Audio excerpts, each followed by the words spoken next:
அடிக்கிற வெயில்ல நம்மளோட ஸ்கின்ல வந்து எண்ணெய் போட்டாலும் நல்லா சில்லுன்னு குளுகுளுன்னு இருக்கணும் தான் எல்லாருமே எதிர்பார்ப்போம். ஸோ அதுக்கான ஒரு ப்ராடக்டாக தான் நான் இப்போ வந்து பண்ண போகிறேன். நல்ல சுத்தமான கத்தாழை ஜெல், ஆலோவேரா ஜெல் வந்து இந்த மாதிரி எடுத்துட்டு நல்லா ஒரிஜினலாக சுத்தமாக கிடைக்கக்கூடிய குங்குமப்பூ, இந்த குங்குமப்பூ வந்து இந்த சுத்தமான இந்த ஆலோவேரா ஜெல் கூட நல்லா போட்டு மிக்ஸ் பண்ணணும்.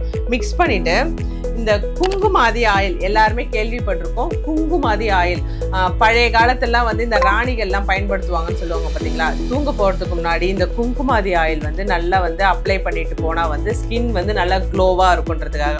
இப்போ நிறைய பேருக்கு வந்து ஆயிலி ஸ்கின்னாக இருக்குது, பிம்பிள்ஸ் எல்லாம் இருக்குது. ஸோ அதனால் இந்த வெறும் இந்த குங்குமாதி ஆயிலாக பயன்படுத்துறதுக்கு பதிலாக இந்த மாதிரி க்ரீம் டைப்பில் இந்த ஆலோவேரா ஜெல் கூட மிக்ஸ் பண்ணி யூஸ் பண்ணும்போது உங்களோட எப்படி சொல்கிறது ஸ்கின்ல வந்து நல்லா டேனை ரிமூவ் பண்ணி பிம்பிள்ஸை ரிமூவ் பண்ணி மாய்ஸ்சராகவும் இருக்கும்.